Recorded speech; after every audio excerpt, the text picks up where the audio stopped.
kenapa tiba-tiba kita pengen pelihara ayam itu waktu itu kan memang yang pertama itu anak-anak itu senang sama ayam mas. Anak waktu masih kecil ya, senang sama ayam. Jadi kalau beli ayam yang di pasar gitu kecil-kecil, kalau hidup nggak ada yang mati mas. Akhirnya kenapa kita mutusin bikin kandang? Kita itu mas, ada kadang makanan sisa di dapur itu loh mas yang banyak Buang ya. sisa kebuang kok mubazir gitu kan. Akhirnya udahlah bikin kandang aja. Saya kan seneng nge-gym ya mas, seneng Iya. nge-gym. Saya kan juga biasanya itu kalau nggak makan ya kan protein yang diutamakan kan Dada ayam. ya dada ayam, kalau nggak ya telur atau ini tahu. Kayaknya kalau telur itu biasanya saya makan 5-6 gitu ya, apa ya ditakutkan orang tua sekarang itu kan lingkungan mas, Betul, selain betul. sebenarnya selain dari HP ya, tapi saya merasa kalau lingkungan dia udah terfilter dengan baik itu kayaknya anak juga akan punya mindset yang baik. Iya benar mas. Contoh lah kayak misalkan Ngopi di teras bareng Rian. Ya, selamat datang kembali di Ngopi di Teras bareng Rian. Kali ini kita mampir di rumah Pak Acin ya. Yeah. Di mapnya kok tag-tagannya rumah Pak Acin. iya. Ini dengan Mas Acin. Jadi Yeah. Mas Acin Fuadi ya. Iya.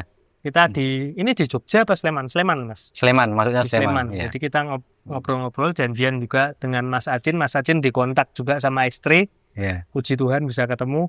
Kita bakal ngobrol-ngobrol lah. Sebelum kita ngobrol, kita tanya-tanya dulu lah.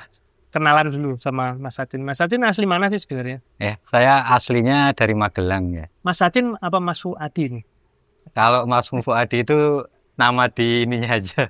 Dia di dunia mayanya aja. Dunia Kalau maya. nama aslinya Acin Fuadi. Oh namanya Acin. Ya, Acin Fuadi. Tapi panggilannya Mas Acin aja. Iya, Acin. Oh siap. Jadi aslinya mana Mas? Saya aslinya dari Magelang. Hmm. Dari Magelang. Terus tinggal di sini di Sleman ini mulai dari tahun 2013. 2013 pindah sini. Sebelumnya bareng sama orang tua. Bareng sama orang tua. Berapa saudara Mas Acin? Saya 4 saudara. Saya anak terakhir. Oh anak. Anak paling bontot saya. Paling bontot. Terus Mas Acin kan dulu bekerja sebagai karyawan ini posisinya. Iya. Itu kerja dulu apa ketemu istri dulu sebelumnya itu ceritanya? Saya kerja dulu. Kerja dulu. Dan ketemu istri saya pun juga saya nggak sengaja karena waktu itu kan saya masih pakai yang itu Mas, Yahoo Messenger. Oh iya. Ya. Jadi makanya waktu saya nikah itu saya tulisin Witing Tresno Jalan Seko Chatting gitu. Jadi saya ketemunya di situ Mas. Habis itu saya perjalanannya nggak lama, orang saya ketemu 2 kali langsung saya lamar. Wow. Waktu itu. Jadi istri asli mana Mas? Aslinya dari Bekasi, Pondok Gede. Oh dari Bekasi. Kok bisa ketemu YM itu? Iya, jadi YM. online berarti. Ya jadi kayak dikasih jalan gitu loh Mas. Jadi kasih jalan itu waktu itu saya ada tugas ke Jakarta. Terus mampirlah ke kantornya istri, calon istri lah waktu itu masih. Habis itu udah saya ketemu sekali 2 kali. Udah berikutnya lagi itu saya ada training lagi. Akhirnya yang kedua saya mampir ke rumah. Entah kenapa saya merasa saya feel sama istri, terus habis itu saya ngomong sama keluarganya, saya mau lamar gitu. Wah. Cuti depan saya mau lamar gitu. Tahun berapa itu berarti Mas? Tahun 2008 ya. 2008 ya. Menikah itu. Kalau nikahnya tahun 2009, jadi prosesnya dari 2008 ke 2009. Ya, saya sampai 2009 bulan Juli itu saya nikah. Jadi prosesnya itu tiap saya libur, saya urus. Pokoknya tuh kayak dikasih lancar aja. Dikasih lancar. Gitu. Terus kalau dari Mas Acin sendiri, kalau dulu tuh kehidupannya Mas Acin sebelum dan sudah menikah tuh bedanya apa Mas? Sebelum sama sesudah lebih ini sih ya, mesti merasa harus berbanyak tanggung jawabnya lah. Ada perubahan dari dirinya Mas Acin? Iya. Kalau banyak sih kalau secara perubahan untuk ke pribadi saya itu dalam arti saya udah ngerasa harus jadi panutan buat anak-anak, buat istri saya juga. Terus saya juga merasakan gimana berumah tangga yang lebih lebih sakinah mawaddah warahmahnya seperti apa itu saya rasakan benar gitu loh. Makanya makin berkeluarga itu ya terus terang waktu berkumpul dengan temen yang tadinya yuk ngopi ke sini udah mulai berkurang. Nongkrong. Iya, dan saya ngerasakan makanya kenapa saya di rumah ini banyak kesibukan kayak nanam, kayak berkebun itu pengen merasakan feel-nya di rumah itu jadi suasana yang nyaman gitu. Bareng keluarga. Iya, bareng keluarga gitu. Terus pertama kali nikah itu kan berarti tinggalnya langsung diajak ke Sleman ini. Iya, Istri. langsung diajak enggak, pertama saya tinggal di Jakarta dulu. Oh. Pertama nikahnya saya tinggal di Jakarta 2 tahun. Habis itu saya boyong ke Magelang. Tapi ternyata alhamdulillahnya qadarullah ada rezeki, saya terus bangun rumah di sini. Terus bangun gitu. di sini. Kok membangun rumah di sini tuh motivasinya apa Mas Kadin, Mas? Motivasinya itu ya kan kalau di Sleman ini kan deket sama kampus ya Mas. Saya mikirnya dulu waktu saya sekolah itu saya itu naik motor Mas, dari Magelang ke Sleman sini tuh ke kampus saya naik motor. PP naik motor. Ya naik motor PP. Saya rasanya kok agak repot gitu walaupun saya deket ya mungkin 30 menit gitu loh. Makanya kedepannya kayak planningnya kalau anak-anak sekolah yang deket aja misalkan di daerah-daerah sekitar rumah gitu loh. Jadi kita tetap bisa memantau anak-anak juga gitu. Mungkin itu sama ini sih sama lebih banyak tempat-tempat yang bisa kayak anak-anak sekolah kayak gini gitu loh. Sekolah kan deket gitu loh. Gitu. Gara-gara memang ya lebih dekat ke akses sekolah. Iya. Gitu. Terus tadi Mas Acin kan kita off the record udah cerita-cerita juga ya. Mas Acin dulu kan cerita mungkin di tempat kerja juga merasa kurang bertanggung jawab. Terus mulai akan menikah tuh mulai ada peristiwa kok mulai mendekatkan diri dengan Tuhan. Itu ceritanya gimana tuh Mas? Iya, ya itu pokoknya tadinya ya, awal mulanya nih. Kondisinya kan memang di dekat tempat kerja itu memang ada beberapa yang ya namanya kita dari orang nggak dari anak rumahan terus tiba-tiba kita ada duit yang akhirnya kita bisa pengen tahu pengen ini pengen itu kok kayaknya ada titik balik, wah ini kayaknya aku mau nikah harus lebih bertanggung jawab gitu.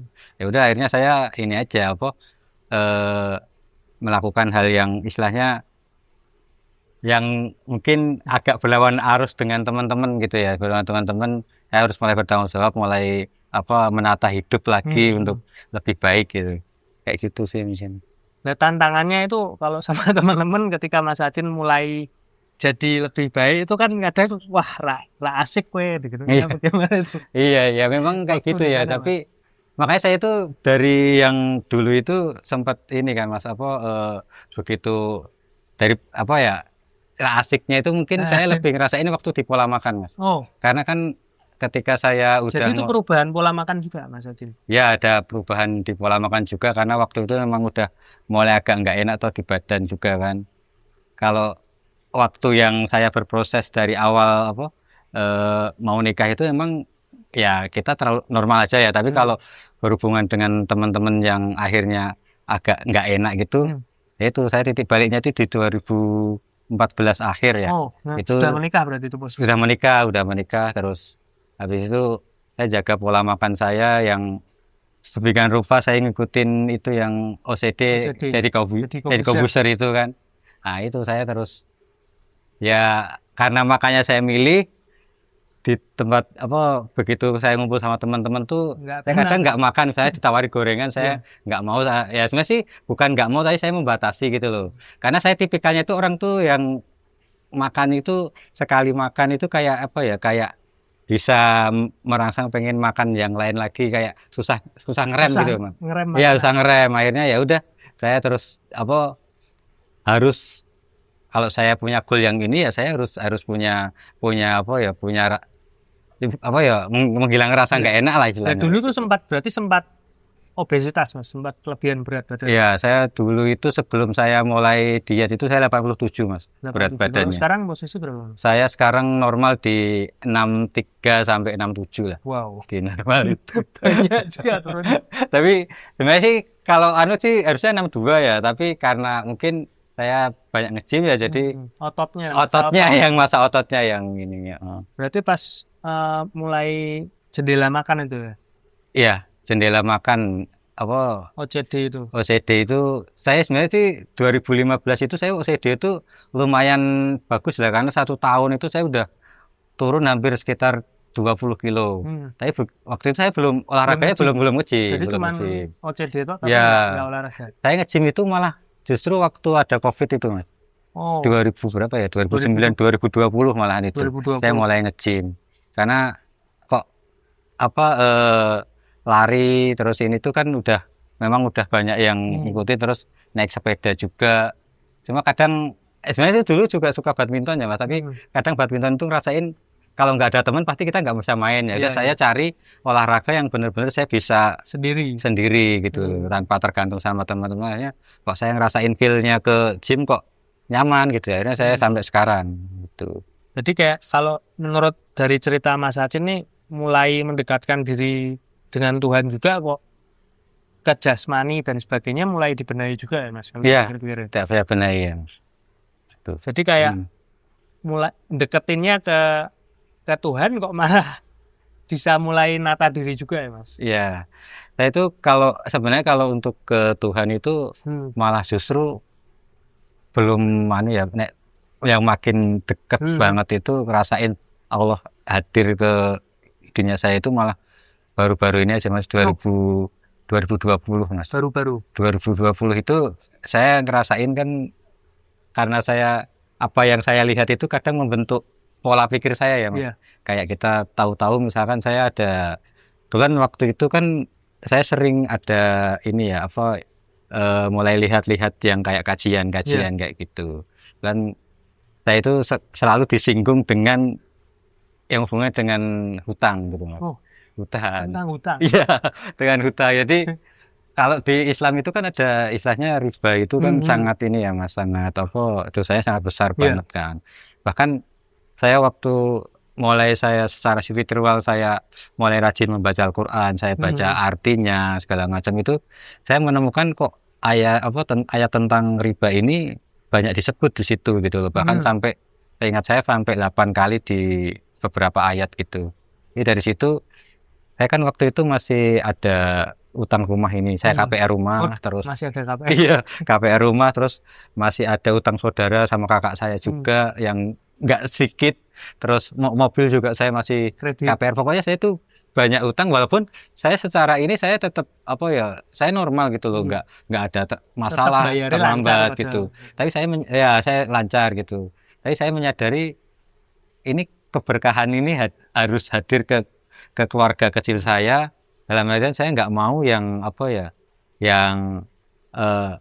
ada sesuatu yang merusak keberkahan itu, karena keberkahan itu kan memang nggak terlihat ya Mas. Makanya saya nggak mau itu hadir. Makanya saya dari situ 2020 itu saya meniatkan diri untuk udahlah saya harus melunasin hutang gitu. Melunasi. Ya, pokoknya kalau ada rezeki saya yang utamakan saya hutang itu gitu. Berarti mulai ditutup itu ya, 2020. Saya tutup waktu itu 2021, selesainya 2021 sih. 2020 saya niatnya. Tapi cepat itu Mas. Ya alhamdulillahnya ternyata kalau kita niat itu ya alhamdulillah cepat. Jadi saya itu waktu itu saya melunasi bertahap. Untuk mobil saya tutup. Terus alhamdulillah saya dapat rezeki, saya lunasin ke kakak. Padahal kakak saya yang paling berat sebenarnya ke kakak saya. Karena kakak saya kan kita nggak hubungan dengan bank itu kan nggak main perasaan ya. Tapi kalau sama keluarga kan ya lebih lah ya, mungkin nggak tahu komen dari keluarga atau gimana. Akhirnya saya ke kakak saya selesai. Ya alhamdulillah lagi 2021 rumah saya itu udah berjalan sekitar 7 tahun. Masih 3 tahun lah ya. Itu lunas juga. Itu doanya gimana itu saat itu Mas? Doanya sih lebih doanya sih nggak ada doa khusus ya, tapi saya merasa kalau ketika saya niat terus ada doa yang harus kita panjatkan itu kayak kita ya rezeki itu emang rahasia Allah ya, kayak dibukakan aja pintunya ke sini, terus ini banyak pintu-pintu kebaikan yang dibukakan untuk bisa akhirnya saya lunas gitu. Dan dalam setahun itu ya 2 tahun lah ya, 2 tahun prosesnya, 2 tahun 2021 itu kan nggak awal tahun ya, akhir tahun. Dan setelah itu sebenarnya saya akhirnya kenapa yang sekarang itu lebih ini Mas, lebih dekat sama Tuhan itu setelah itu ternyata malah justru setelah saya Diselesaikan semua. selesaikan semua utang saya itu banyak kejutan-kejutan yang sebenarnya nggak saya duga, Mas. Gimana itu, Mas? Jadi 2023 itu saya kan punya pengen setelah waktu saya kerja kayak gini harus saya punya investasi ya. Iya, iya. Investasi jangka panjang yang nanti ketika saya udah nggak kerja saya bisa menikmati gitu. Akhirnya saya tuh ada kepikiran beli tanah, Mas. Iya. Beli tanah. Kebetulan tanahnya di sebelah rumah sini. Tapi jadi saya pernah kepinginan beli tanah gitu. Ternyata berjalannya waktu itu istri itu ngajak umroh saya. Ngajak umroh sama anak, satu keluarga sama anak-anak. Terus waktu itu ternyata istri juga ngomong kayaknya kalau bapak ibu saya kan alhamdulillahnya udah haji, udah umroh ya, Mas. Tapi kalau ibu mertua itu belum pernah. Dan waktu itu istri coba bisa nggak ya kalau kita itu ngajak bapak ibu yang di Jakarta gitu untuk ini. Ya siapa tahu nanti ternyata di tahun berikutnya kita orang tua udah nggak ada, kita nggak tahu gitu ya. Saya itu dilema waktu itu, Mas. Dilemanya antara saya mau beli tanah atau saya udah deal atau ngumrohkan gitu, atau umroh ini nggak ini gitu loh. Maksudnya ketika saya umroh ini saya juga dapat tanah gitu sisi selain. Akhirnya istri saya menguatkan untuk kalau saya yang berpikir sendiri kan mungkin ya, Mas. Ini keluar nggak, Mas? Nggak apa-apa. Oh iya. Nggak apa-apa itu. Kalau saya mungkin yang mikir sendiri, saya mempertimbangkan diri mungkin berat ya. Tapi kalau saya yakin saya sekarang ini karena doa istri saya juga, doa orang tua juga. Jadi saya itu cuma kayak sebagai lantaran rezeki aja. Jadi yang menentukan rezeki saya itu bukan kepintaran saya, bukan karena saya bisa segala sesuatu gitu. Makanya dari situ saya ketika istri saya tak ajak berdiskusi tentang rencana ini mau seperti apa ini, alhamdulillah kita dapat rezeki nih, bisa buat beli tanah cash langsungan atau gitu, atau umroh gitu. Akhirnya dilema kan, tapi istri bilang kalau kita ngejar dunia itu nggak akan ada habisnya gitu, kata istri. Gitu, dia bilang gitu. Bahkan mungkin ada motivasi yang sebagian orang mungkin normal ya, tapi menurut saya nggak normal karena gini. Kan kita kalau umroh bisa minta di sana, kita minta apa aja di sana dikasih. Saya selalu ngomong sama anak istri saya, kita umroh itu karena Allah, bukan karena hal yang lain, bukan karena kita duniawi di sana pengen kayak gitu. Karena kadang mindset seperti ini yang akhirnya akan membentuk kekecewaan gitu. Ketika setelah umroh ternyata yang saya doakan di sana nggak teranu, padahal kita harus punya keyakinan bahwa doa yang kita panjatkan, yang kita ucapkan itu pasti dikabulkan. Entah dikabulkannya sekarang, nanti, atau kita itu sebenarnya nggak tahu gitu, entah diganti gitu ya. Nah, itu yang akhirnya membentuk pelajaran, ya udah kita umroh. Gitu. Dan ngumrohkan orang tua. Ya, orang tua kita berangkat. Akhirnya mantap gitu. Mantap umroh saya.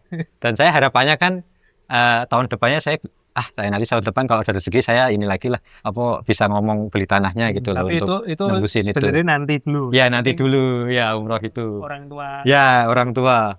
Bahkan saya ngomong sama istri, jika kita habis umroh ini kita kembali saldo kita ke 0, nggak apa-apa, nggak masalah. Wah. Insya Allah kita ada rezeki itu nggak usah kita khawatirkan lah ibaratnya kayak gitu kan, kayak gitu.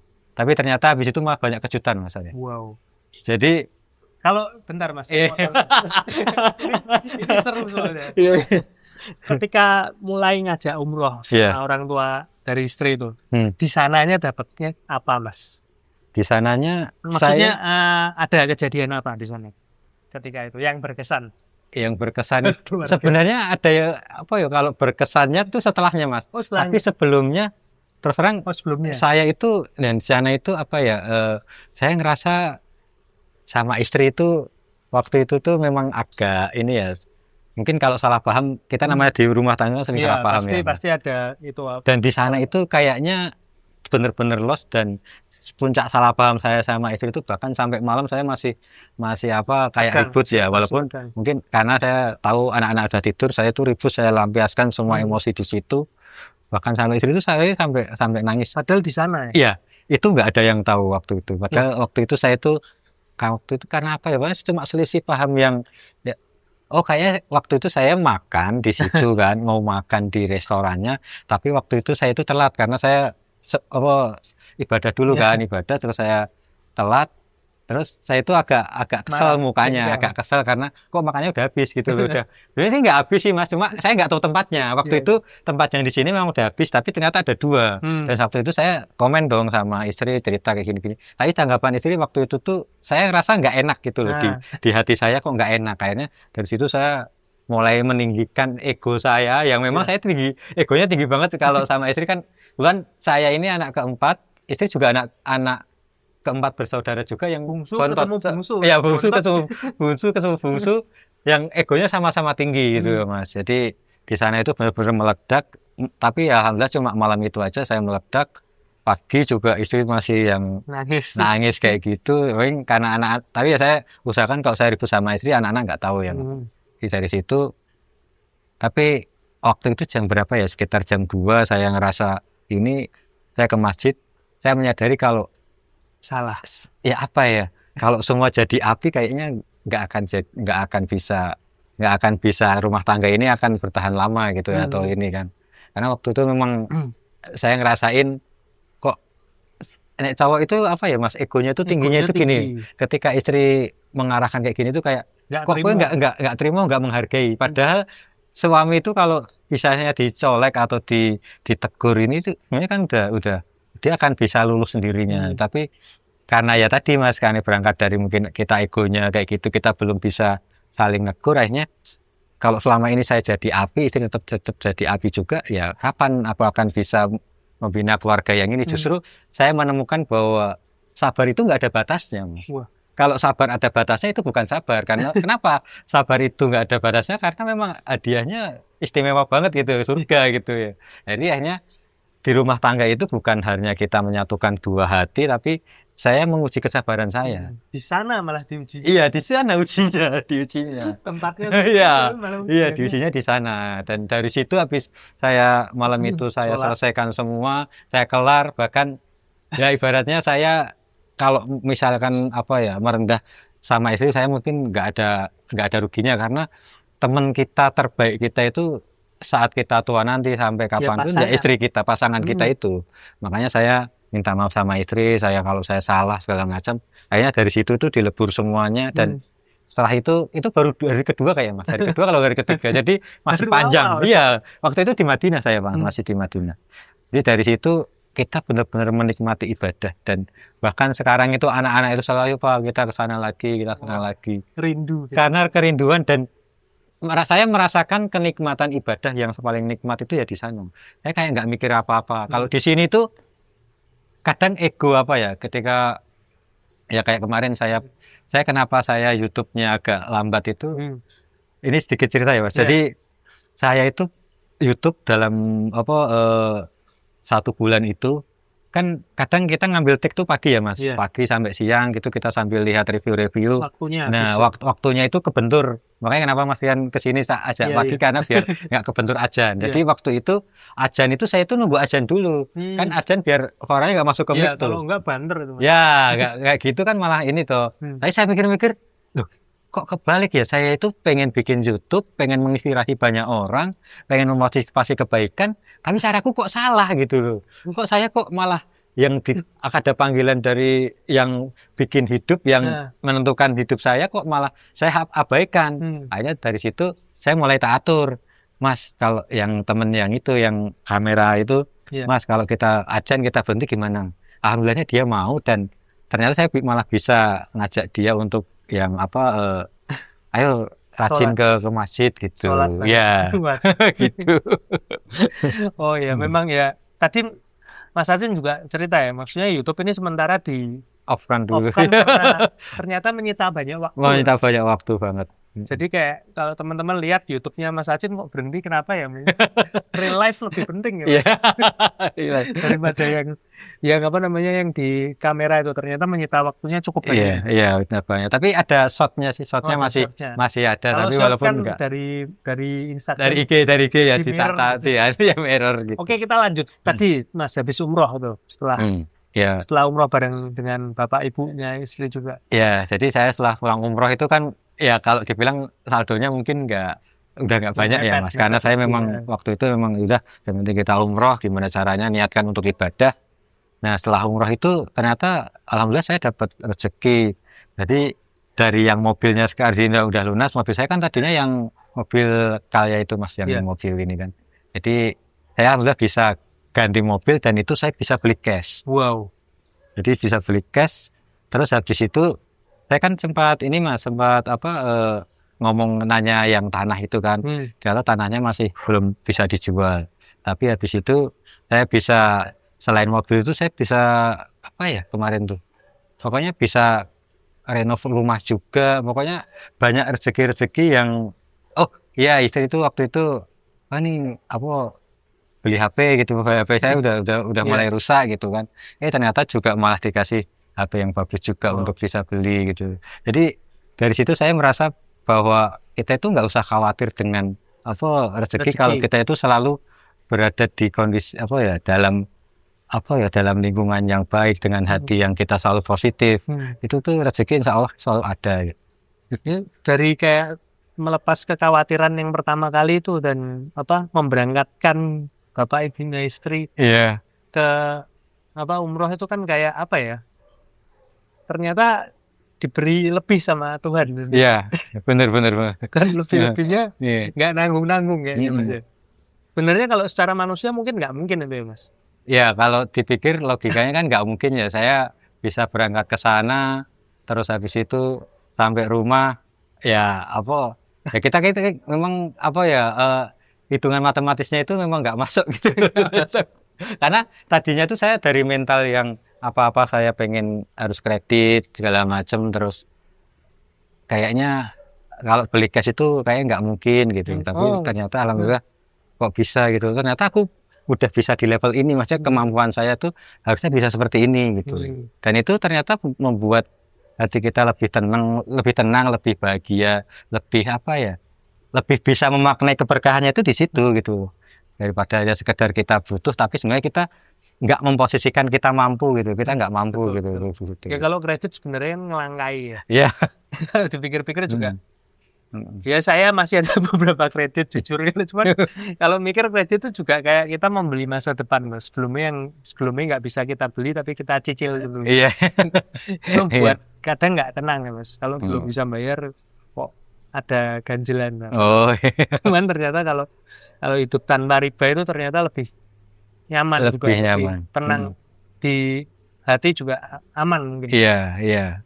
Karena memang kalau kita riba itu termasuk salah satu yang saya hindari karena saya pengen sesuatu itu nggak sifatnya instan ya Mas. Iya. Saya untuk membentuk sebuah konsisten itu apalagi dalam hal ibadah ya, itu hal yang nggak mudah karena dunia yang sekarang ini kita buka HP aja udah serba instan. Banyak hal-hal yang ya instan, terus banyak hal-hal yang sebenarnya nggak pantas dilihat gitu, misalkan nggak pantas dilihat segala macam gitu. Hiburan-hiburan nggak Iya, sehat. hiburan nggak ini, itu juga ngaruh gitu. Karena kayak apa ya, kayak misalkan kita nggak memperhatikan detail-detail kecil ya dalam hal ibadah, misalkan kayak tadi yang ada dosa yang kita normalisasi terus ini tuh, itu kadang akan memberatkan ya, kayak setan itu akan menggoda kita itu dari sisi manapun, termasuk dari hal-hal kecil itu. Akhirnya hal kecil kita normalisasi, kita ya kayak tadi saya akhirnya udah nanti aja lah, kalau denger aja nanti aja lah gitu. Kayak gitu-gitu itu ya karena kalau saya rasakan sendiri dari yang dulunya saya sudah pernah mencoba, terus sekarang saya alhamdulillahnya bisa lebih konsisten itu karena saya memperhatikan detail-detail kecil itu.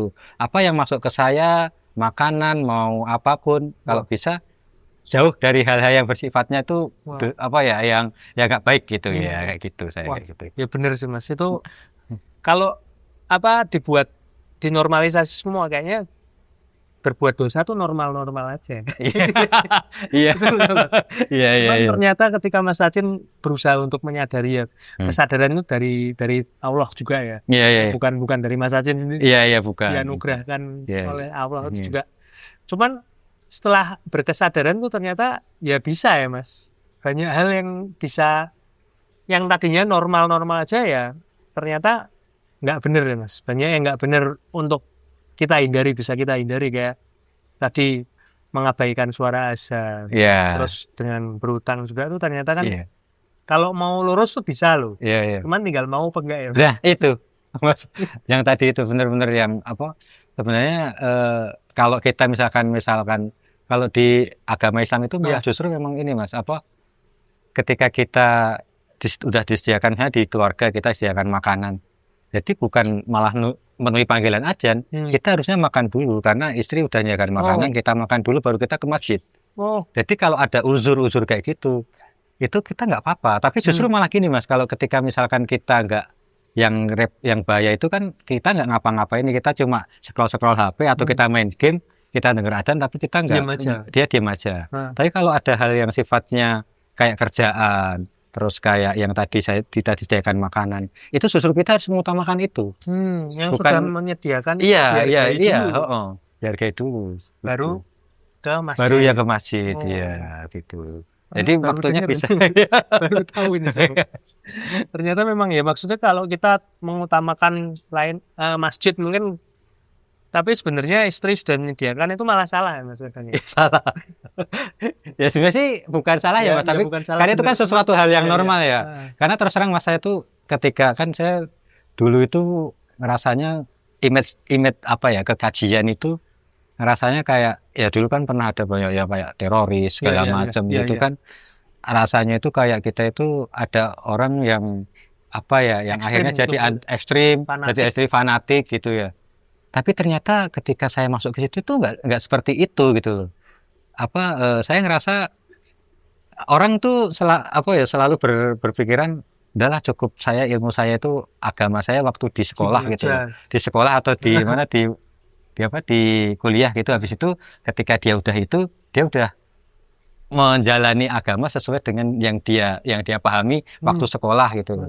Tapi ketika saya masuk ke mulai lihat kalau YouTube, lihat di kajian-kajian, podcast yang bagus, yang motivasi segala macam. Nah dari situ kita ilmunya kebuka, terus ilmu kita ya kayak merasa bahwa apa yang dulu image negatif dari orang-orang yang belajar agama itu terpatahkan semua gitu. Terpatahkan semua. Ternyata kan memang dari manusianya ke Tuhannya langsung, bukan lihat orangnya. Iya. Dan gitu kita bisa berjajar dengan jalan beriringan dengan apa yang kamu raih di dunia itu bisa berjalan beriringan gitu loh. Nggak bisa kamu kayak gini, kamu kayak orang tuh yang jadi kaku, jadi angkuh itu enggak. Justru saya karena justru sebaik-baik manusia ada yang bermanfaat buat orang lain. Ketika kita hanya mikirin kita sendiri aja, itu justru malah nggak diajarkan di agama gitu. Betul. Di agama yang saya pelajari tadi. Iya benar-benar. Ya kalau saya dengar Mas Acin tadi ngomong juga, kalau kita masih di dunia, tapi kita pakainya semua aturan surgawi. Nah itu berarti kan kita sebenarnya nggak napak di dunia. Ya kalau kita di dunia ya sebenarnya ada jalan tengahnya itu tadi Mas Acin bilang. Ya bisa mengikuti Tuhan, tapi ya tetap menapak di dunia. Tapi bukan berarti di dunia ini kita melakukan banyak dosa. Tapi kan tetap melakukan kehendak-kehendaknya Tuhan. Tapi kita masih di dunia ini loh. Perlu diingat ya. Kadang-kadang kalau orang kalau sudah, ya kita nggak nyebut banyak. Cuman orang yang menelan mentah-mentah ajaran, misalnya dari surgawi itu gini, berarti dunia enggak. Itu kan nggak bijak juga Mas. Kamu tuh ya juga belum di surga loh, kamu masih di sini loh. Jadi kamu juga paling nggak tuh ya hukum dunia tuh tetap kudu dipertimbangkan.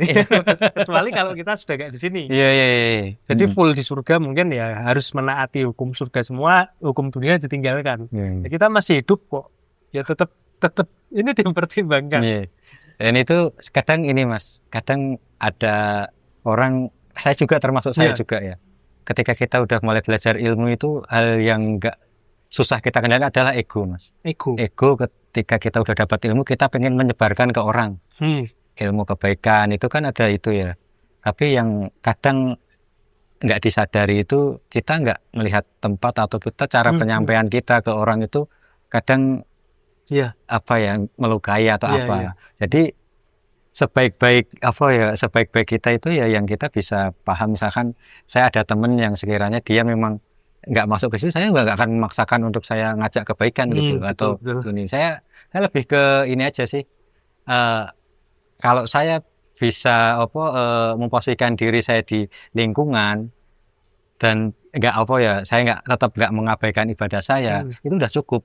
Ketika orang pengen tahu lebih dalam, ya saya baru akan masuk ke situ. Atau ketika saya melihat kayak, dia biasanya rajin nih ke masjid, kok tiba-tiba nggak ke masjid, saya tegur aja, ngobrol kok gitu nggak ya. gitu, kok nggak ke ini, nggak nanya gitu, itu aja. Tapi kalau saya langsung begitu saya melihat sesuatu hal yang nggak baik, misalkan menurut saya di situ ada ini, saya ngeliat ini nggak boleh, nggak gini, nggak boleh. Jatuhnya menghakimi, Mas. Menghakimi, saya nggak mau yang seperti itu. Saya Ya. lebih ke yang normal-normal gitu. Ya tahu menempatkan Ini diri, menempatkan Mas. diri tadi. Bisa pas di sini ya ngobrolnya kayak gini, tapi kalau kira-kira orangnya bisa diajak ngobrol tentang Tuhan, ya udah ngobrol aja. Iya, Karena benar. kan sama-sama tahu gitu loh, Iya, Mas. Dan saya juga ngobrol ini kayak gini tuh nggak terbatas agama ternyata, Mas. Iya.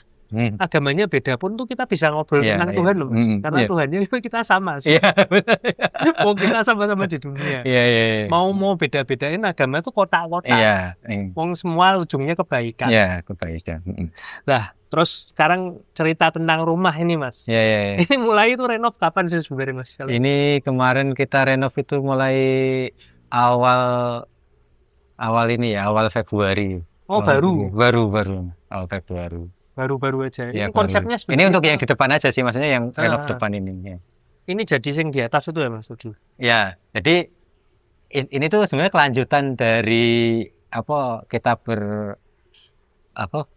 kita ternak ayam rumahan itu, Mas. Jadi awalnya tuh gimana, Mas? Kok bisa mulai dari awal mungkin ternak, Ya. dari ternak dan berkebun tuh awalnya tuh gimana tuh ceritanya, Mas? Jadi kalau yang untuk beternak ini, kenapa tiba-tiba kita pengen pelihara ayam itu, waktu itu kan memang yang pertama itu anak-anak itu senang sama ayam, Mas. Anak waktu masih kecil ya, senang sama ayam. Jadi kalau beli ayam yang di pasar gitu kecil-kecil, kalau hidup nggak ada yang mati, Mas.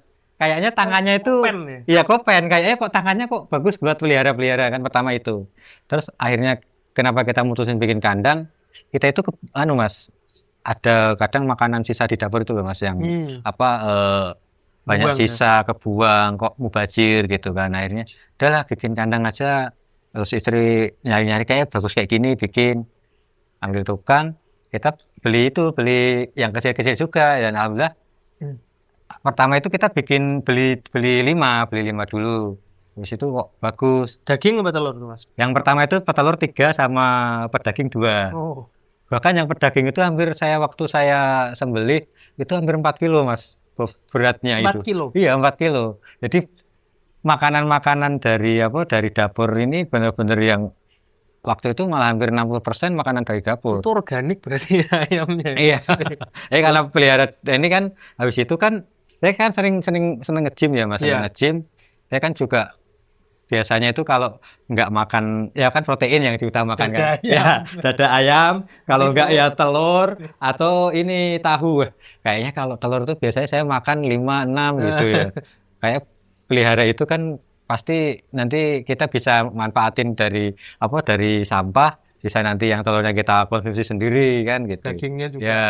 Habis itu kan karena ayamnya udah gede, yang petelur kan udah gede, Mas, sama yang broiler kan saya potong. Habis itu saya nambah. Kebetulan di sekolah anak saya itu ada program kayak berkebun juga sama beternak.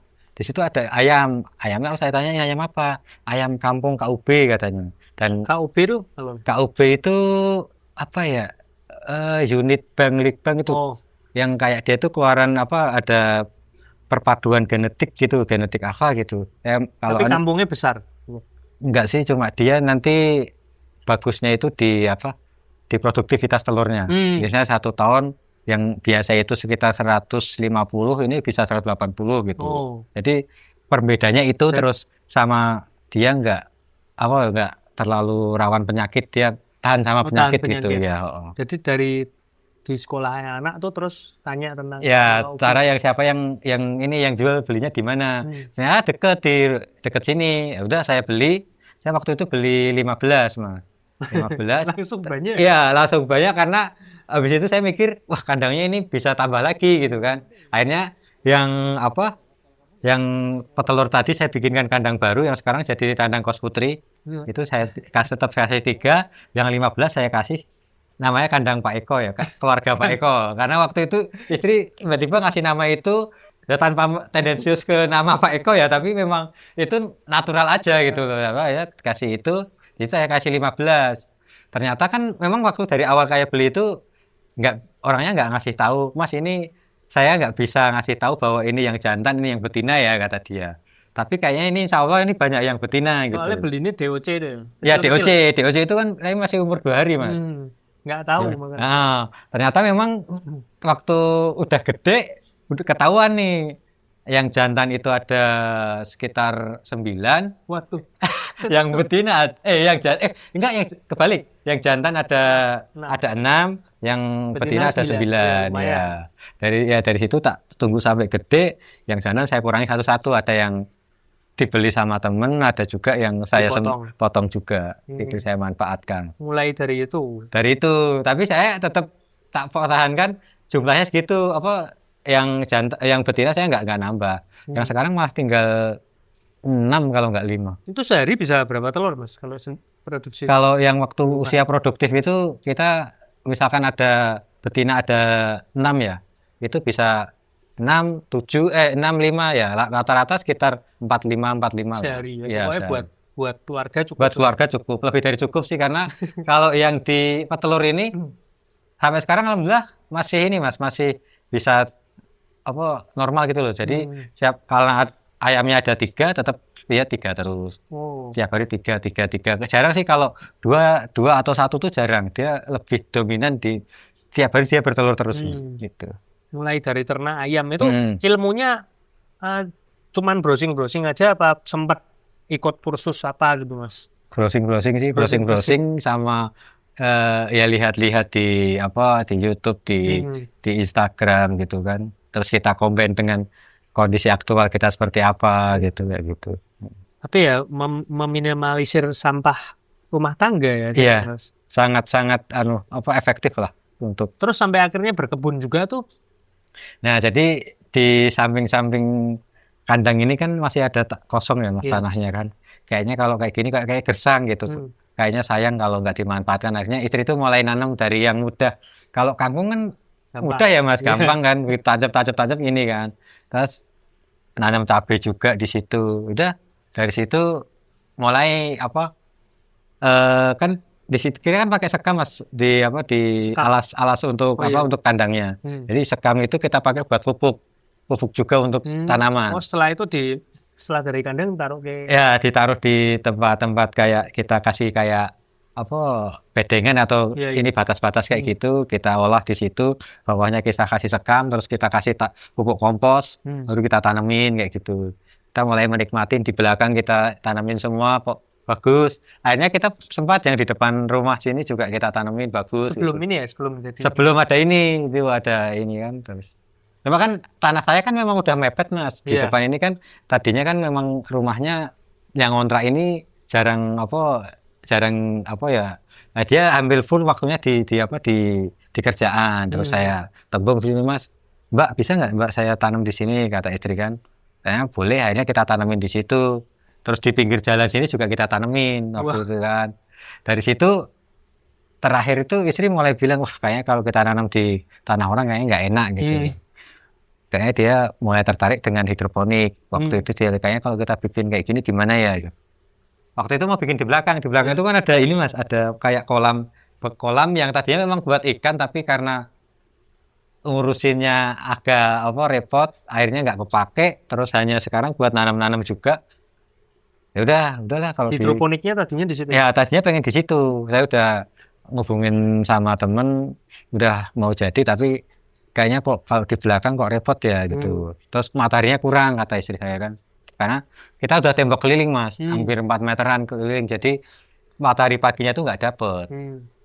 Terus akhirnya muncullah ide rooftop ini pun juga sebenarnya nggak langsung mau bikin hidroponik juga. Jadi waktu itu karena main ke temen buat gini.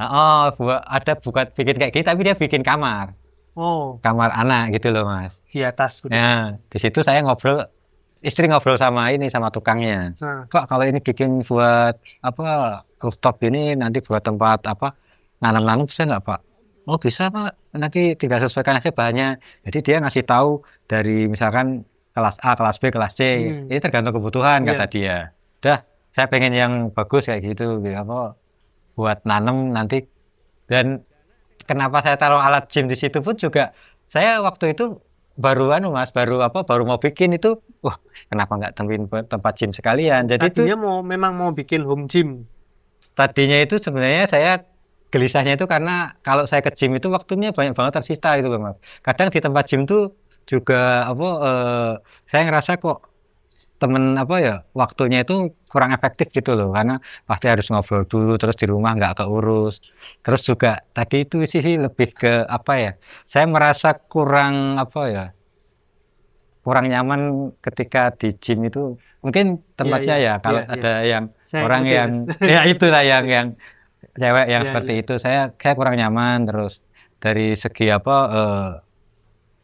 suasana kayak musik-musik yang seharusnya mungkin kalau suara keras saya kurang ini juga gitu Ini gitulah lebih ya. kayak musik ini, Mas. Ya kayak gini, suara alam kayak gini saya udah merasa kayak udahlah saya bikin. Jadi motivasinya dari situ, yang dari ini, dari situ. Jadi memang sekalian buat gym dan sebagai nanti Iya. kita lihat dikit ya Mas buat Oh ya, dikit boleh. siap. Buat ayam sama home gymnya Iya. juga, terus hidroponiknya nanti kita kelilingin bentar. Iya. Terus kalau sebenarnya kayak Mas Sachin sama istri itu kan juga konten kreator ya. Iya. Itu mulai kapan sih Mas sebenarnya?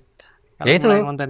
Jadi waktu bikin kandang itu tuh kan saya lagi di kerjaan tuh, saya ngomong sama istri.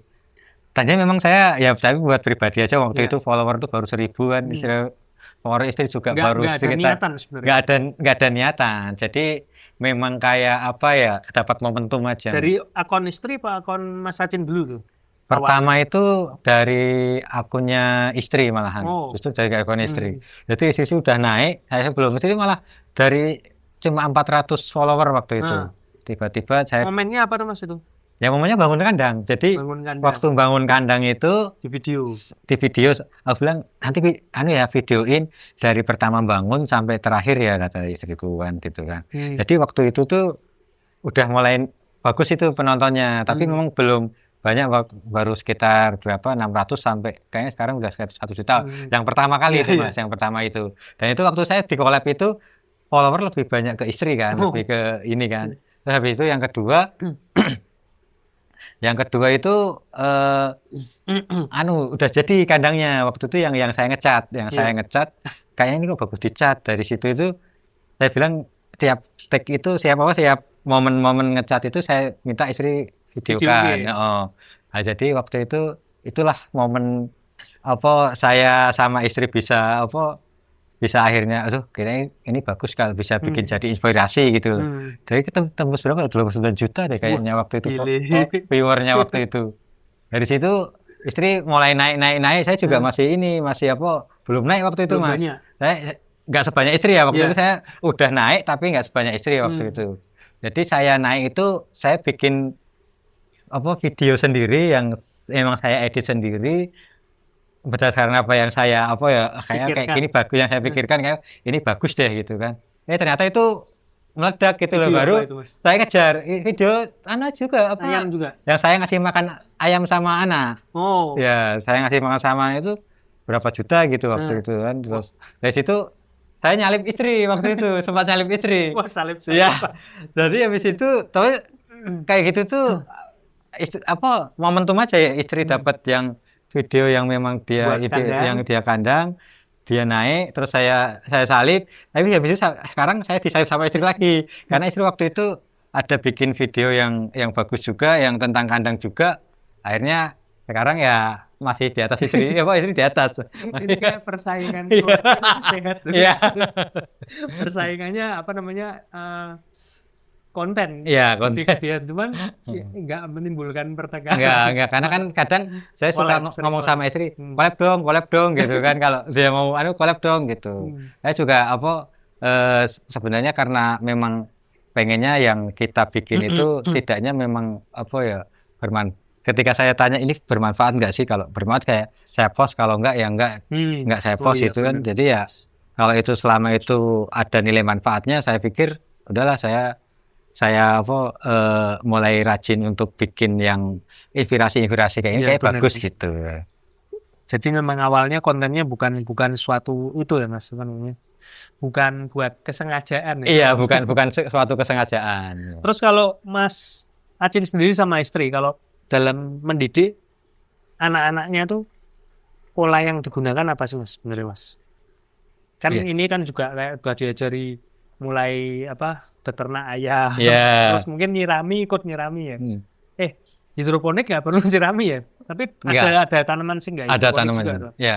Jadi kalau yang untuk ke anak ini kan memang diajarkan tanggung jawab ya Mas. Iya. Kayak sebenarnya kalau ayam ini kan tambahannya ya. Kalau yang sekarang itu istri justru lebih udah pengen anak itu yang kayak nyetrika baju sendiri, nyuci baju sendiri, sampai jemurin itu dia harus udah tahu di situ gitu. Terus kalau untuk ayam ini memang nggak tiap hari karena anak itu kalau pagi kan harus udah siap. Dia itu masuknya sebenarnya jam 7:15 Mas, tapi dia minta ke sekolah itu jam 6. Makanya kenapa untuk urusan rumah ini saya harus sudah beres habis subuh, saya bersih-bersih sampai ke di belakang juga harus ngasih makan ayam.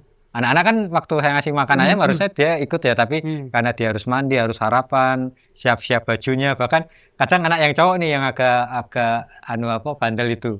Dia tuh nggak mau malamnya atau 2 hari sebelumnya dia setrika. Kadang dadakan, nah ini mau berangkat setrika dulu. Kayak gitu. Dia modelnya itu maunya ini dadakan gitu, kayaknya adrenalinnya kayak terpacu gitu untuk dia dadakan kayak gitu. Kayak tadi pagi juga Mas. Dia mau berangkat jam 6 berangkat, jam setengah 6 baru nyogosok dia. Walaupun cuma 1 lembar ya, tapi kan maksud saya itu kenapa nggak disiapkan dari kemarin gitu. Itu yang anak saya itu lebih seneng yang kayak gitu ya, tapi nggak apa-apa, yang penting tanggung jawab dia ada di situ. Gitu. Itu udah dari kecil Mas dibiasakan seperti itu? Kalau ini sih dari baru ini ya kelas berapa, anak mulai kelas 3, kelas 4 lah Mas. Tapi ya tanggung jawab itu keluar ya. Itu ya dimulai dari dini ya? Iya dari dini. Kalau tanggung jawab yang waktu kecil itu saya lebih, sampai sekarang masih saya kayak ini Mas, kalau misalkan kita ngambil di tempat di WC itu lah, itu di kamar mandi gitu, mau mandi, kita ngambil sabun, kita ngambil sampo, saya selalu sama anak, yo itu kalau udah habis ngambil, ditaruh di tempatnya. Itu hal yang simpel, tapi kalau nggak dibiasakan itu kadang berjajaran kemana-mana gitu loh Mas. Itu paling yang saya tanamkan untuk ke anak itu gitu. Kalau Mas Acin nih katanya juga sering trekking katanya. Oh iya. Kalau trekking di mana Mas bisa? Kalau yang udah pernah itu saya di sini, kalau deket kan di panas nggak Bang? Nggak, di mana itu di Merapi ini udah. Memang hobi dari dulu apa? Karena anak kan sekolah di sekolah alam ya Mas. Anak-anak itu sekolah alam. Semua, dua-duanya. Yang dua-duanya, yang satu SD, yang satu SMP itu sekolah alam dan banyak kegiatan alam. Bahkan kayaknya pelajarannya hampir 70% di alam deh. Di dalam kelas itu kayaknya dia cuma 30% dan sebentar-sebentar aja kayaknya. Nah itu kalau mulai sekolah alam itu sebenarnya yang memutuskan berdasarkan pertimbangan apa Mas? Sekolah alam itu yang pertama sih sebenarnya kan dari sisi agamanya Mas ya. Nah jelas agama ini yang utama lah. Karena kalau tanpa itu ya kayaknya berat anak itu untuk kedepannya. Jadi itu yang pertama. Terus saya lihat dari kegiatannya itu banyak tentang masalah kepemimpinan, terus dari lingkungan juga bagus. Karena kan yang ditakutkan orang tua sekarang itu kan lingkungan Mas. Sebenarnya selain dari HP ya, tapi saya merasa kalau lingkungan dia udah terfilter dengan baik itu kayaknya anak juga akan punya mindset yang baik. Iya, benar. Contoh lah kayak misalkan anak yang nggak terfilter di lingkungannya, misalkan ngomong kata kotor misalkan, sebenarnya kayak ngomong di pleset-plesetkan tapi kayak umpat gitu. Orang banyak yang rasanya itu normal ya. Tapi ketika di sekolah anak itu, yang di sekolah alam ini, dia tuh bukan gurunya yang mengingatkan, tapi teman-temannya. Kan itu yang susah kayak gitu Mas. Kalau temennya aja udah ngingatin, nggak perlu gurunya yang turun, kan gurunya nggak mungkin ngawasin tiap hari kan Mas, tiap menit kan gitu. Jadi di situ dia memfilter, oh ternyata kalau kayak gini temanku nggak suka. Kalau dia bawa sesuatu hal yang buruk, temannya nggak suka, pasti dia akan harus membaur dengan yang baik kan gitu. Nah itu yang saya akhirnya pertimbangannya ke situ gitu. Ya itu sebenarnya kalau anak-anak tuh kalau diomongin sama orang tua sama gurunya itu, kalau apalagi udah mulai gede, angel Mas ya. Angel, iya benar. Tapi ketika saya ngomong temennya itu, percayanya gampang. Iya, Ya, benar kalau Mas. lingkungannya ternyata seperti itu kan ya juga Iya. bagus ya, saling mendukung ya. Iya. Satu kelas itu berapa anak Mas kalau sekolah alam itu? 28 ya. 28. Ya kayak sebenarnya kayak sekolah pada umumnya juga. Pada umumnya cewek, cowok Cuman separuh-separuh ya juga. memang kondisinya pembelajarannya aja yang beda. Ya, pembiasaannya beda. Kadang tahu-tahu paginya menyusuri sungai, menyusuri sawah, terus Wah. kemana gitu. Tapi saya melihat dari situ anak saya itu di kelas 3 yang saya ngerasanya kelas 2 itu kan saya memang pengen membiasakan anak saya yang Iya. terutama yang cowok ya. Iya. Karena kan kalau di Islam itu cowok itu memang harus sholat di masjid ya. Nah, itu saya membiasakan itu karena saya tuh kadang kerja kan memang nggak pulang ya.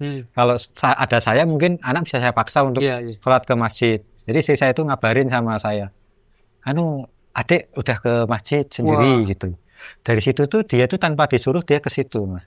Pokoknya kalau pas dengar adzan dia ke masjid, dengar adzan dia ke masjid gitu. Wow. Dan itu kebentuk memang dari sekolah, Mas. Nah, dari situlah saya ngerasa inilah kenikmatan sebagai orang tua yang nggak ternilai gitu. Daripada apapun lah, walaupun kalau dia mau ini ya itu pinter dalam akademis mungkin penting ya Mas, tapi saya rasa itu akan berjalan ketika dia dekat sama penciptanya Iya gitu. betul Mas, benar. Yang utama nyari Tuhan dulu ya. Iya. Dan ternyata kalau anak punya kesadaran itu orang tua ikut bangga ya Mas. Iya. Beneran memang Iya. ya. Anak-anak sekarang apalagi anak-anak berarti nggak dibiasakan dengan gadget juga Mas. Kalau gadget mungkin cuma diatur ya kalau di timing. ya di timing aja di timing. Nah, yang kecil kayak yang gede kan saya ngasih batas waktu sama istri itu SMP baru bisa punya gadget sendiri. Kemudian yang kecil kan belum punya. Jadi dia cuma nebeng-nebeng yang mungkin nggak lama ya. Kalau yang gede ini karena memang kegiatan sekolahnya udah harus dituntut ini pakai gadget, pakai laptop segala macam. Akhirnya ya kita mau nggak mau menyediakan untuk itu ya. Mungkin kita hanya ngontrol misalkan dia dikasih tahu juga. Tapi kalau kita memang ngontrolnya itu nggak kayak Mas ya, kayak kita mengorek. Wah, kamu lagi buka apa sih? Nggak militerisme banget gitu ya, kayak gitu tuh nggak ya. Tapi saya nanamkan ke anak itu ya kamu kesadaran sama kamu takut sama Tuhan gitu. Betul. Dimanapun kamu, Bener. kalau kamu nggak takut sama Tuhan, saya itu sering nyontoin sama anak saya itu, nah Dek, karena dia itu suka nyorotin kenapa kok di Indonesia banyak korupsi katanya. Saya bilang kayak gitu. Ya karena mereka nggak ada yang takut sama Allah, sama Tuhan gitu loh. Kalau misalkan kita sendiri ya, tapi kita takut sama Allah, kita mau berbuat dosa itu pasti udah mikir gitu loh. Tapi kalau kita hanya ngerasa ini baik buruk, kita nggak takut, ya kita akan ada kondisi tentu, setan akan menggoda kita bahwa ini loh gitu, kayak gitu. Bener. Didikannya ya takut akan Tuhan dulu. Iya, takut akan Tuhan dulu. Itu awal pengetahuan itu. Iya. Bener banget sih Mas, aku setuju sangat setuju itu. Ternyata nggak perlu ditakut-takuti, cuma kamu takut sama Tuhan ya kamu akan berbuat benar. Iya benar. Walaupun nggak ada orang tua yang ngawasin, nggak ada siapapun, kamu pasti akan berpikir 2 kali kalau kamu akan melakukan sebuah hal yang nggak benar gitu. Nah kalau Mas Acin sendiri sama istri, kan kalau di konten-kontennya juga itu kan sudah mulai di tipis-tipis berdakwah ya. Bener ya? Bener ya Mas? Iya benar. Itu mulai dari awal pas belakangan ini Mas? Ya belakangan aja sih Mas, saya lebih ke ada ada gerakan atau ada sesuatu nggak kok mulai kayaknya nih masuki boleh nih gitu.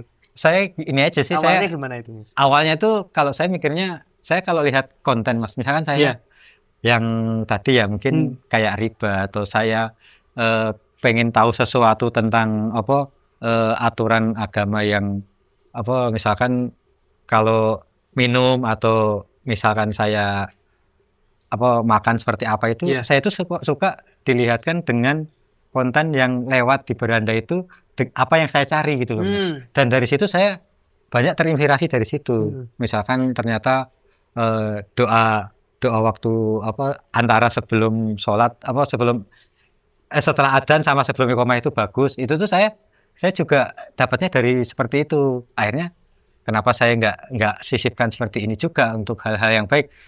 Saya aja bisa termotivasi dari konten ya dari orang, kok saya nggak ini. Terus saya juga karena saya tuh ngerasa algoritma ini kan memang ini ya Mas, ketika kita melihat sesuatu hal yang baik, algoritma kita kan baik-baik terus. Jadi baik semua. Tapi kalau kita melihat hal yang buruk aja, algoritma itu akan dikasih yang seperti itu. Dan saya merasa kalau kita sebagai orang baik diem, ya dalam artian gini ya, misalnya bukan orang baik, kita nggak merasa baik ya, tapi ketika kita tahu kebaikan ini diem, konten-konten yang akan mendominasi di dunia media sosial itu ya yang buruk-buruk. Jadi makanya kenapa saya pengen konten kebaikan itu tetap ada, biar yang buruk itu nggak mendominasi gitu.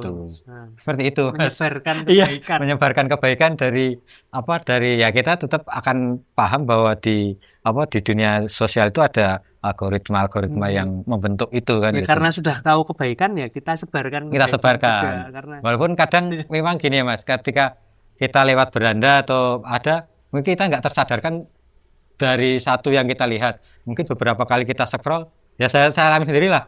Saya scroll ini kayak dulu yang saya masalah riba itu, belum ini. Saya memang udah paham itu, tapi nggak saya putuskan, wah ini saya harus hindari ini, harus ini. Tapi saya berproses 2 kali, 3 kali, 4 kali, 5 kali, 6 kali. Saya mungkin baru akan mulai, ternyata kok iya ya. Jadi situ habis itu saya dapat momentum ketika saya membaca ayat-ayat Al-Qur'an ya. Di situ saya membaca artinya, kok ini kok disebut, di sini kok disebut, ini kok disebut. Wow. Dari situ saya mulai menyadari di situ. Jadi kalau namanya hidayah ya, hidayah itu nggak bisa saya itu ketika saya melihat sesuatu langsung saya dapat hidayah di situ. Emang ada yang seperti itu ya, tapi itu memang proses yang bagus banget. Kalau Mas Acin berulang kali. Ya berulang kali. Ya ada yang 1 kali, 2 kali saya harus mematapkan ke sini, tapi ada yang beberapa kali dan ada momentum-momentum ketika saya melihat sesuatu dari media sosial tadi gitu. Benar banget. Yang menyebarkan kebaikan ininya. Kalau Mas Acin sendiri mungkin kalau dari ayat-ayat Al-Qur'an yang paling ngena buat Mas Acin itu sebenarnya apa, Mas? Ya lagi-lagi dari tadi Mas yang saya sebut di awal yang masalah riba tadi itu. Saya begitu saya baca yang karena riba itu kan disebut sampai 8 kali kalau nggak salah di 4 ayat Al-Qur'an gitu. Jadi dari situ saya itu baca sampai berulang-ulang kali Mas, saya pahami. Tak baleni lagi gitu kan. Begitu kan ayat pertama Al-Qur'an itu yang Al-Baqarah itu kan udah disebut selama 4 kali kalau nggak lihat. Begitu kok dikuatkan di yang ayat berikutnya. Kok seperti ini sih? Ini bener nggak sih ya? Padahal kita kan secara orang normal ya Mas. Maksudnya kayak hal-hal yang udah normal di masyarakat itu ketika kita langsung memilih bukan jalur ekstrim ya, tapi jalur yang berbeda itu kan agak berat ya. Iya betul. Akhirnya kayak ngelawan arus. Lawan arus itu kayak kita itu kayak wah kamu tuh sok suci atau apa segala macam. Tapi cap itu buahnya. Iya, itu. Cap dijudge. Iya, keteguhannya itu benar-benar diuji. Akhirnya dari situ saya ngerasa kayaknya saya harus milih ini deh untuk tetap nggak ada yang sesuatu yang saya lihat ini. Kadang kalau kita mengutamakan logika, kita menerimanya dengan logika berpikir itu kadang nggak masuk ya. Tapi ini memang udah ketentuan dari Tuhan gitu. Kenapa nggak saya lakukan? Makanya yang tadi yang saya bahas di depan, banyak keuntungan ketika saya udah lepas dari semua itu, ternyata saya masih bisa kok sekarang gini. Justru malah saya alhamdulillahnya rezekinya makin berkah dan ada tabungan malah gitu. malah bisa berinvestasi. Iya, malah bisa berinvestasi gitu. Setelah bebas dari hutang itu, bebas dari riba itu kok banyak tercurah mungkin. Kerannya lebih diputar. Ya, ikhlas juga ya. Mungkin Mas nggak apa-apa Mas. Kalau Mas Acin sendiri ada pesan-pesan nggak buat teman-teman di sini mungkin terkait yang pengen lepas dari riba juga kan? Mas Acin termasuk praktisi yang sudah berikhtiar juga terus berhasil juga untuk lepas dari riba dan hutang itu. Mungkin kalau buat tips-tips buat teman-teman yang nonton ini Mas, buat melepaskan diri dari itu gimana Mas? Ya yang jelas pasti niat ya Mas. Niat itu harus ada dulu. Niat ada dulu. Terus kalau sekarang masih punya hutang ya nggak usah khawatir, nggak usah kayak model, waduh ini dosa, ini apa segala macam. Yang penting setelah udah niat, jangan nambah hutang lagi. Itu aja. Jadi kalau masih niat tapi kita nambah lubang yang lain sebisa mungkin kita tutup. Lubang-lubang yang utang. Kita harus punya mindset, punya mentalitas bahwa ketika aku beli sesuatu si A, tapi aku nggak aku nggak bisa beli cash, misalnya kayak HP ya, yang orang kan mungkin tahun 2 tahun udah ganti. Saya nggak bisa beli cash, berarti saya nggak mampu. Kamu ya belinya, kalau butuh HP ya kamu harus beli yang kamu mampu, misalkan yang harga-harga yang memang masuk di budget kita gitu. Itu yang pertama. Yang pertama niat, yang kedua kita nggak boleh nggak boleh membuka utang baru. Yang ketiga ya kalau ada rezeki ya kita utamakan untuk nutup utang itu. Itu motivasinya mungkin selain kita harus menyatukan dengan hati bahwa ini tuh kita untuk mencapai ridho Allah itu kan apapun yang kita lakukan dalam kebaikan tuh kalau nggak dapat ridhonya kan memang susah ya Mas. Makanya kalau kita niatkan kita untuk mendapatkan ridho dari situ ya insya Allah jalannya terbuka sih. Wah. Dan yang saya alami seperti itu ya. Karena sudah mengalami sendiri. Jadi bisa ngomong karena sudah mengalami. Beda kalau belum mengalami nggak bisa cerita seperti ini. Dan alhamdulillahnya proses saya dari niat sampai saya menutup, saya nggak berani. Padahal waktu itu saya itu banyak, ya terus terang Mas, itu ketika kita mau melakukan kebaikan kayak umroh tadi itu, saya itu banyak tawaran-tawaran, ada Mas tanah di sana murah, Mas di sini kayaknya ini bagus gitu. Dan saya waktu itu bisa bayar cash Mas, saya ada duitnya gitu. Tapi akhirnya saya harus skala prioritas nih, saya nutup utang dulu kah atau saya nambah yang baru. Utang kan saya nggak ganggu cash flow saya gitu. Kan kadang orang kalau akhirnya mindsetnya yang penting ada, yang penting punya, terus yang ini nggak ganggu, dia main aman adalah saya beli itu, ini kan nggak ganggu cash flow, udah nanti yang naik nanti lagi, itu pasti akan Mas berubah lagi nanti pemikirannya. Wah iya benar banget Mas. Ya kadang-kala kita juga, saya pun masih beberapa kali kayak nggak menyadari Mas. Ya kalau nggak ngobrol sama Mas Acin ini juga tapi mohon maaf ini agak topiknya memang ya ini yang saya alami seperti itu. Ini memang kan kita sharing. Jadi memang ya puji Tuhan sih ditemukan dengan Mas Acin bisa ngobrol soal ini juga dibukakan. Tadinya kan nggak terlalu banyak diceritakan, tapi ternyata kita dibukakan suatu hal yang memang harus disadari. Ya kalau nggak sadar aku pun kalau nggak sadar ya kayaknya itu biasa aja, tapi ternyata kan bukan hal biasa. Normal, tapi itu ternyata normalisasi. Mas. Mengukur kemampuan diri lah ya. Betul. Makasih banget Mas Acin buat waktunya Mas. Ini nanti teman-teman kalau yang belum tahu IG-nya Mas Acin bisa di-follow di mana Mas? Di @masmufuadi. Masmu Fuadi. Iya, Masmu. Oh, bisa Masmu. Dari SMA sih ada temen yang manggil Masmu. Kok kayaknya udahlah pakai buat nama ini aja. Ya, kayak parapan gitu. Parapan Masmu Fuadi disambung Mas. Iya. Kalau Instagramnya istri? Instagram istri mommy_queen. Mommy_queen. Ya, gitu aja. Nanti teman-teman di-follow juga buat Instagramnya Mas Acin sama istri. Konten-kontennya seru karena walaupun cuma di rumah tapi healing. Kalau lihat itu ikut seneng. Berawal dari situ. Teman-teman juga jangan lupa di like, subscribe, juga komen, share juga video ini. Apalagi kalau kamu kenal dengan Mas Acin. Gitu aja. Makasih.